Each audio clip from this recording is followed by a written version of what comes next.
Hello, everybody. I hope you guys are having a fantastic day. And today I'm going to be talking about a topic in our book, in grade 12 book. It's called The Control of the Heart.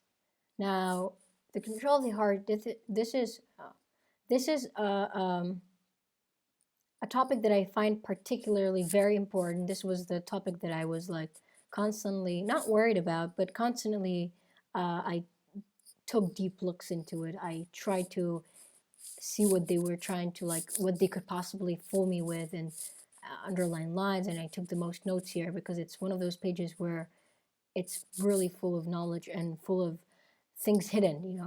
It only takes the right teacher to bring out good questions and potentially make things make sense. Now let's get started. So before I don't have anything in front of me. I just hope that you have the book in front of you, and it is page 26. So please take out your books. Makes me feel like I'm in a Zoom class. But take out your books, and that will be page 26. You don't really need anything else, just the book. So what is the first thing? The first thing that I need to talk about is the sinoatrial node. All right, the sinoatrial node is basically a group of specialized heart muscle cells. So they are heart muscle cells. And where are they located? Well, they're located right in the right atrium. So this is where they're supposed to be located. And actually, in the book, it's towards here. All right. In the book, it's in the picture. It shows somewhere right over here. All right. So the sinoatrial node is basically a group of specialized heart muscle cells, located in the right atrium. The sinoatrial node is also often called the pacemaker. Why is it called the pacemaker? Because it regulates the rate of contraction of the entire heart. Now, this is something I want you to underline and memorize like your own name. Why is it called a pacemaker? Well, because it regulates the rate of contraction of the entire heart. It regulates the contraction of the entire heart. This is something beyond the word important. It's vital. Okay. It's also important to know that the sinoatrial node spontaneously initiates its own electrical impulses every 0.8 of a second and then sends it out to the walls of the atria, causing them to contract. Now, I'm reading everything in the book because, to be honest, everything is so clear, I don't know what needs to be explained, but it's basically saying that it spontaneously, without the help of anything, just like from deep within itself, it will make electrical impulses, its own electrical impulses, every 0.8 of a second, and it sends it out to the walls of the atria, causing them to contract. It says atria, it doesn't say atrium, it says atria, so it's basically both atrias. It causes them to contract, okay?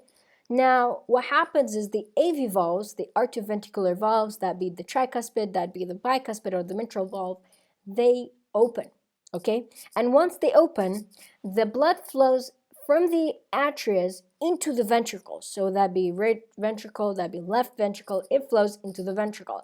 Now, this is called the auricular systole, and it lasts about 0.1 of a second, all right? So from that 0.8, we have 0.1 second, and this is what we call the auricular systole, okay? The auricular systole. It falls into the category of a systole, okay? All right. Another special area of the heart is the arterioventricular node. It's located in the septum, all right? This is the septum. It's the wall that separates both sides of the heart, and it's located in the septum between the two atria. So in the book, it's somewhere right over here, somewhere right over here. Yeah, somewhere right over here. In the book, it's right over there, all right? And it basically, when these impulses that were initiated by the sinoatrial node, they reach the arterioventricular node. So this tells us that the arterioventricular node does not initiate its own electrical impulses. It only relays that electrical impulses, okay? So it is not from its own. So if it asks you in question in a Wizari exam, it says, well, the arterioventricular node initiates its own electrical impulses. That is very wrong. It could be, for a true-false question, that is wrong. It only relays. It gets it, huh? It's like you're working for a company, all right? And this company, let's say Amazon, all right?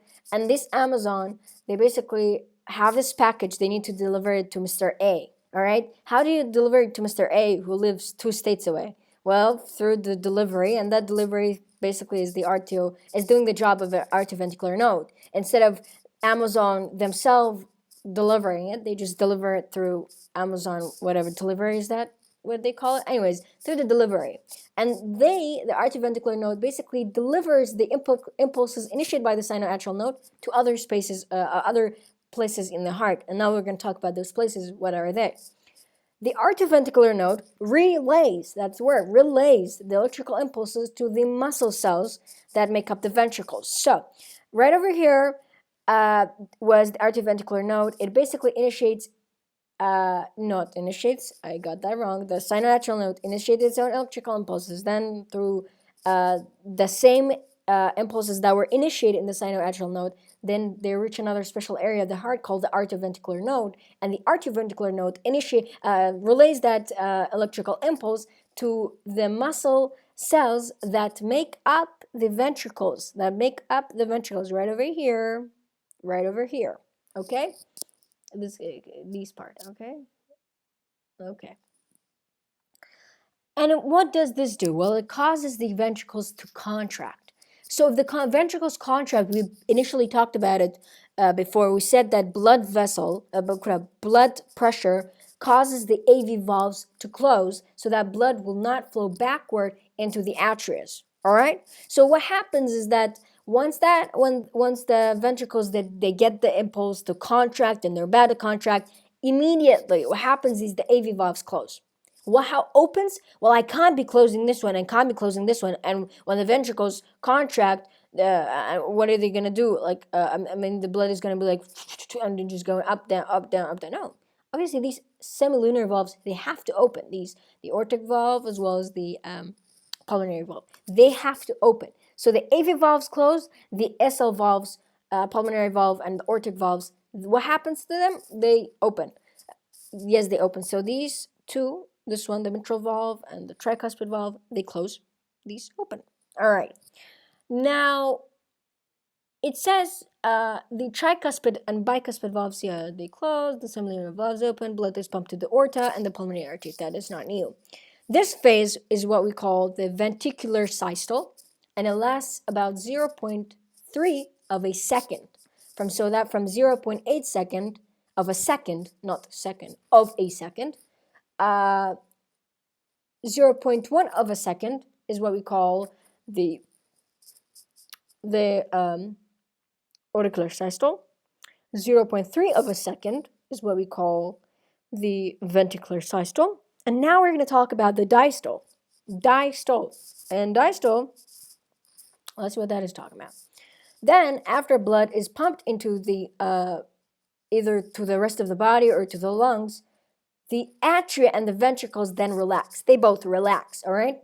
And the semilunar valves close. Initially, actually before, I think I think is it 25? Yeah, I think page 25. In page 25, it says that the semilunar valves, they close when the heart relaxes. Because when the heart relaxes, this blood could come back backward and back into the ventricles. And so that's gonna happen, and we don't want that to happen. So obviously, semilunar valves are gonna close, and then blood flows again. The cycle repeats itself. The blood is going to again fill the atria. All right, but what happens to the AV valves? Well, the AV valves are going to go open, all right? So I tell you this, the AV valves in diastole, they're open. And the semilunar valves in diastole, they close. And this, the heart spends 0.4 of a second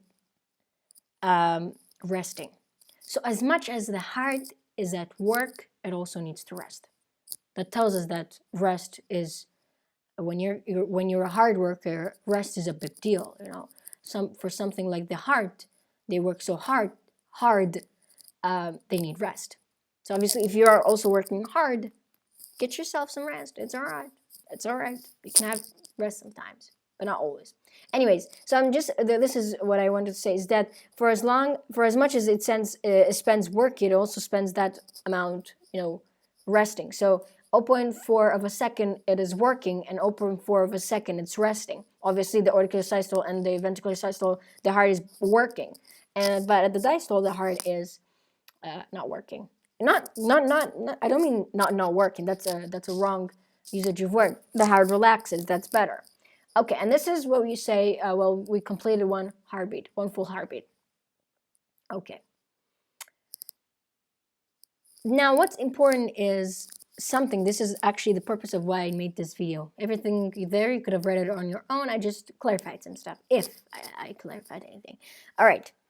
I want you to understand, but we're going to start from the diastole, and then we're going to go to the auricular systole, and then ventricular systole. I want to start from the diastole. All right.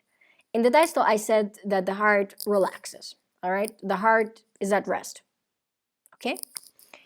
When the heart is at rest, you have to know that this is the way I'm going to focus, and I'm going to focus and highlight the verbs that I do use. Okay.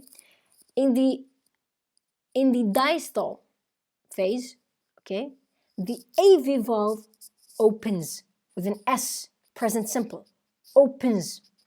The SL valve closes, okay, closes.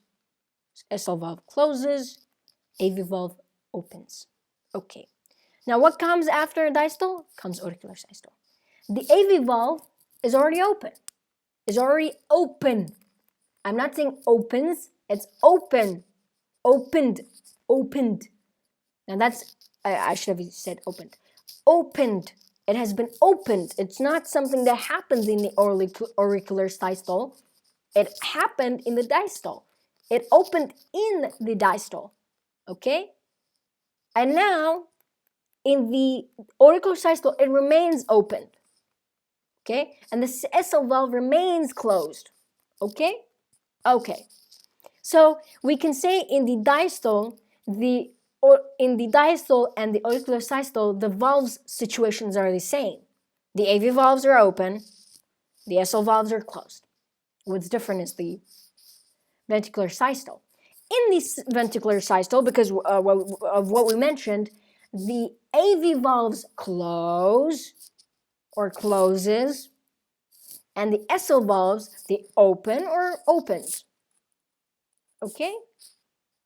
So when we reach the auricular systole, right after diastole comes the auricular systole, the AV valves were opened. They remained open from the diastole, okay?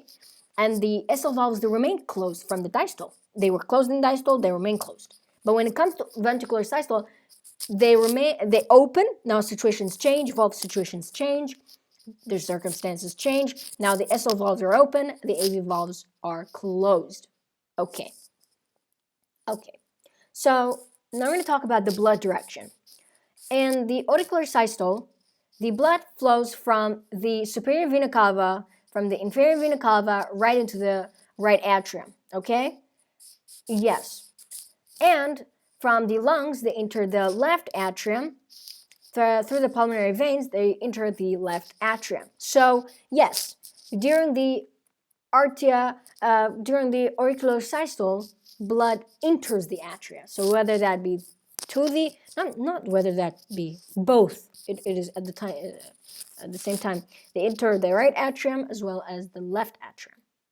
Okay. Because blood filling both atria, blood filling both ventricles, they happen simultaneously. They happen at the same time. Okay? The heart is not gonna do work for right atria, and then what happens, this rests and this starts working, and then when this starts working, no. They happen at the same time, simultaneously. Okay? That's why they have their own parts. They have their own chambers, they have their own sides. They don't intermingle with each other. Okay. And then in the ventricular systole, the blood is pumped from the ventricles to the valves, to the blood vessels, whether that be the pulmonary artery. Up until here, I would like to call it pulmonary artery, but these should be like pulmonary arteries because there's two of them. Pulmonary artery. Okay, blood is pumped to the pulmonary artery and to the aorta. Okay. Which also puts me at like wrong, because like the aorta, we don't say aortas like for as like these things. But anyways, in the book it says that I'm not making these things up, but up until here it says pulmonary artery, but then for these branches it says arteries, okay? Okay. And then in the diastole, blood fills the heart is filled with blood. Blood is not going anywhere, it's just filled with blood, all right? It's filled with blood. The atria are filled with blood, whether that be coming from the rest of the body to the right atrium or from the lungs to the left atrium. I think that should be it. The QRSTP phase, that thing, PQRST, I would like to keep that for another video, if I make another video, and I'm not sure, but if I do make another video, that'd be cool. But I hope you guys benefited from this video. If you guys have any questions, go ahead, ask in the comment section. I'm free to, I don't mind answering questions. I would love to answer people's questions. Anyways, have an outstanding day. I hope you guys understood something, learned something, and I was able to help you guys. Bye.